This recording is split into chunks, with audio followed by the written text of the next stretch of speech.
Vote প্রচারে বর্ধমান পূর্ব লোকসভা কেন্দ্রের BJP প্রার্থী অসীম সরকার কানলা ২ নম্বর ব্লকের সংখ্যালঘু কদম্বা গ্রামে মুসলিম সম্প্রদায়ের মানুষের সঙ্গে জনসংযোগ ঘটাতে তিনি গ্রামে এসে কর্মীদের বাড়িতে গিয়ে মিষ্টিমুখ করলেন এবং ডাব খেলেন। এসসি ও জেনারেল কাস্টে লক্ষ্মীর ভাণ্ডারের আলাদা আলাদা ভাতা আর যা নিয়ে এদিন মুখ্যমন্ত্রী মমতা বন্দ্যোপাধ্যায়কে তীব্র কটাক্ষ করলেন বর্ধমান পূর্ব লোকসভা কেন্দ্রের বিজেপি প্রার্থী অসীম সরকার। কানলার কাদম্বা গ্রামের মুসলিম অধ্যুষিত এলাকায় জনসংযোগে এসে সোমবার এমনই মন্তব্য করলেন অসীম সরকার। পাশাপাশি এদিন তিনি বলেন, বিজেপি কখনোই মুসলিম বিরোধী নয়, সাম্প্রদায়িকতা সৃষ্টি করেছেন মুখ্যমন্ত্রী। এসেই তিনি ইমাম ভাতা চালু করেছেন, ইমাম ভাতা দিতে গেছেন, পুরোহিত ভাতা দিতে হয় না। দুই রকম দৃষ্টিভঙ্গি তো তিনিই তৈরি করেছেন। একই সাথে ভিভিপ্যাট ও ইভিএম কারচুপি করা হয়েছে এমনই প্রশ্ন তুলে রাস্তায় নেমে বিক্ষোভ দেখিয়েছিলেন মন্ত্রীসহ তৃণমূলের কর্মীরা। মহকুমা শাসকের দপ্তরে তারা অভিযোগ জানিয়েছিলেন। আর এ প্রসঙ্গে বলতে গিয়ে তিনি বলেন, এই এলাকায় উনি হেরে যাবেন বলেই নিজে পরিষ্কার থাকার জন্য একটা রাস্তা খুঁজছেন, তাই এই মিথ্যা অভিযোগ তুলছেন। সৈয়দ আবু জাফরের রিপোর্ট, MBS নিউজ। কুতুব ভাই হচ্ছে দুর্নীতি মুক্ত বাংলা চায়, যে জন্য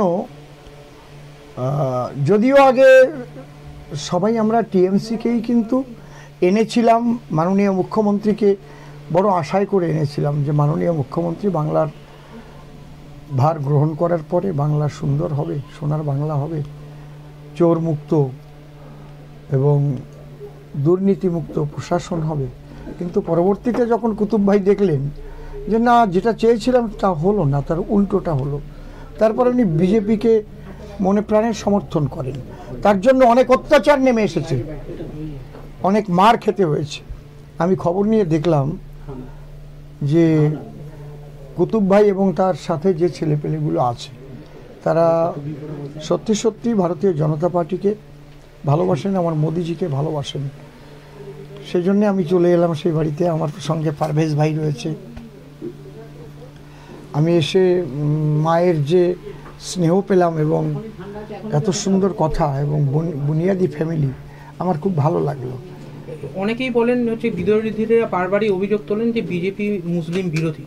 সেই ক্ষেত্রে এনার বাড়িতে এসে হচ্ছে গিয়ে কি বলবেন এই বিষয়ে? এই যে কথাটা বলে, এটা হচ্ছে রাজনৈতিক ফায়দা লোটার জন্য বলে। আপনি দেখুন, যা কিছু আমার মোদিজির যত পরিকল্পনা, যা কিছু প্রকল্প, শুধু হিন্দুদের জন্য কিছু করেছেন তিনি বলতে পারবেন? বরং এই সাম্প্রদায়িকতা সৃষ্টি করেছেন মাননীয় মুখ্যমন্ত্রী মমতা বন্দ্যোপাধ্যায়। এসেই কি দরকার ছিল ইমাম ভাতা দেওয়ার? ইমাম ভাতা দিতে গেলে তাহলে পুরোহিত ভাতা দিতে হয় না? তাহলে এই যে দুরকমের দৃষ্টিভঙ্গি, মাননীয় প্রধানমন্ত্রী আপনি দেখুন 82 কোটি মানুষকে তিনি গরিব কল্যাণ যোজনায় রেশন দিয়ে বাঁচাচ্ছেন। সেখানে হিন্দু, মুসলমান, খ্রিস্টান, বৌদ্ধ, শিখ, জৈন, পার্সি সবাই আমরা ভারতবাসী। কখনো তো এরকম মানসিকতা আমাদের মধ্যেও আসে না। আবার তাই ওনার সুপ্রিমোর কাছে পরিষ্কার থাকার জন্যে উনি একটা রাস্তা খুঁজেছেন যে এইটা ইভিএম কারচুপি, যে জন্য উনি হারবেন যখন তখন বলবেন আমি তো আগে এসডিওকে বলেছিলাম এখানে ইভিএম কারচুপি হয়েছে। তাহলে আপনি কি বলবেন 21 সালে ইভিএম কারচুপিতে মমতা বন্দ্যোপাধ্যায় জিতেছে? আপনি কি বলবেন যে এর আগে যা ভোটে যতবার জিতেছেন মাননীয় মুখ্যমন্ত্রী ইভিএম কারচুপির মাধ্যমে জিতেছেন? ওনাদের দোষটাই হচ্ছে এইরকম, দোষ বা গুণ যাই বলুন, ওনারা যখন দেখে আমি হেরে যাব তখন ইভিএম এর দোষ। নাচতে না জানলে উঠোন বাঁকা। যদি মুসলিমদের একটা সংখ্যাগরিষ্ঠ দল মানুষকে যদি দুধেল গায়ে বলে আর তাদেরকে দিয়ে লাঠি অত্যাচার করে, সেই মুসলিম গ্রামে মানুষ বিজেপি করার মনুষ্যত্ব থাকলেও, মোদিজির সঙ্গে সাথ দেওয়ার মানসিকতা থাকলেও পারে না। যেমন আমি আমার গ্রামে বলি, আমরা বিধানসভায় এই টোটাল গ্রামটা বিজেপির সঙ্গে সমর্থন করেছিল, আমরা 11 ভোটে মাত্র হেরেছিলাম। মানে চাঁদার নামে যা জরিমানা হয়েছে এক একটা পরিবার থেকে 30,000, 40,000, 50,000।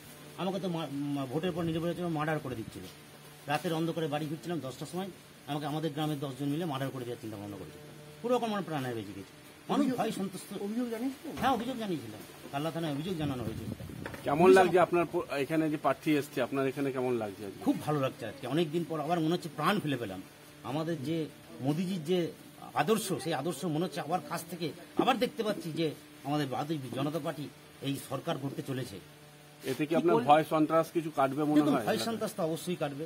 আর আমরা জানি ভয় তো চিরদিন থাকে না, ভয় দেখি কতদিন। জুজুর ভয় দেখিয়ে একটা বাচ্চা ছেলেকে দেখবেন মাঝে মাঝে বলে বাবা পুকুরে যাস না, জুজু বাজে। জুজু বলে আজকে পর্যন্ত আমরা কিছু দেখতে পাইনি। জুজুর ভয় দেখিয়ে এই তৃণমূল নামক সন্ত্রাস দলটা জুজুর ভয় দেখতে মুসলমানদের রেখে দিয়েছে।